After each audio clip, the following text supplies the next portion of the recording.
Սիրելի այնակիցներ, իրոք կարևոր հարց են քննարկում։ Կառավարությունը առաջարկություն է ներկայացնում $250 միլիոն վարկ ներգրավել եւ հղում է կատարում կառավարության ծրագրի Ղարաբաղյան հիմնախնդիր 1-2 առաջի պարբերությանը։ Հիշեցնեմ, ինչ էր խոսում այդ պարբերությունը, Արցախի հետ պատերազմյան վերականգնումը, տնտեսական կյանքի աշխուժացումը, տեղահանված բնակչության սոցիալական խնդիրների լուծումը, մշակութային եւ կրոնական ժառանգության պահպանումը լինելու են կառավարության ուշադրության կենտրոնում, ջանք չի խնայվելու Արցախում արժանապատիվ եւ բարեկեցիկ կյանքի պայմանների ստեղծելու համար։ Այս նպատակներին կառավարությունը հասնելու է Արցախի իշխանությունների հետ համագործակցության խորացման, ինչպես նաեւ Արցախի հետ գործակցության նոր ձևաչափի ստեղծման միջոցով։ Երանի թե կառավարությունը այդքան սկզբունքային լիներ եւ իր մոտեցումը կառուցեր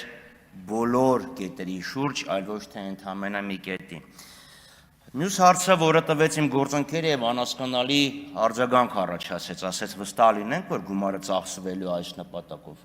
Ինչի վրա եք զարմանում։ Կառավարության ներկայացուցիչները գալիս էին, խոսում էին, ասում էին վարկ ենք ներգրավում, որ ճանապարհ կառուցենք,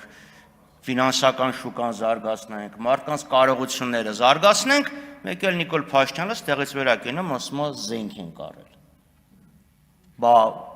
եղավ չէ՞ այդ ամեն ինչը, ստեղի դեպքում պարզ է, որ իմ գործընկերը իրավունք ուներ, հույս հայտներ, որ այս անգամ կառավարությունը վարկը կօգտագործի այն նպատակի համար, ինչի համար որ ներգրավում է։ Այն որ մեր արցախցի հայրենակիցները Հայաստանում բազմաթիվ դժվարությունների են հանդիպում, լինի թե սոցիալ-տնտեսական եւ բարեհոգեբանական, կարծում եմ որևէ մեկի համար գաղտնիք չի եւ Երանի քաղաքացիական պայմանագիրը մասնակցեր արցախցիների սոցիալ-տնտեսական հարցերը քննարկող քննիչ հանձնաժողովի աշխատանքներին։ Բայց երբ ասում եք, որ մեր արցախցի կամ հարցական նյատակ եք դնում են պնդումները, որ մեր արցախցի հայրենակիցները ենթարկում են նաև բարեհոգեբանական ճնշումներին, ես կցանկանայի հիշեցնել Եվրոպական խորհրդի ընդդեմ ռասիզմի եւ անհանդուրժողականության հանձնաժողովի օկտեմբերի 25-ի հայտարարության վրա, որտեղ հստակ նշվում է, որ կառավարությունը պետք է ինտեգրման ռազմավարություն մշակեր, չի արել, եւ ըստ այդմ հայտարարում է, որ հանձնաժողովի ռեկոմենդացիան կառավարությունը չի իրացրել։ Իսկ հիմա անդրադառնալով կոնկրետ այս վարկին, ես մի քանի առաջարկություն ունեմ։ Առաջինը ցածր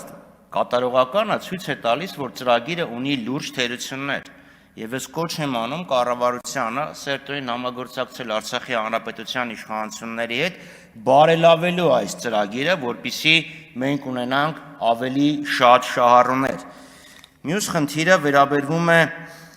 զուտ տեխնիկական կողմին։ Կառավարությունը որոշակի գումար է հատկացնում տուն գնելու համար եւ միևնույն ժամանակ վճարում է հիպոթեկային վարկի տոկոսադրույքները։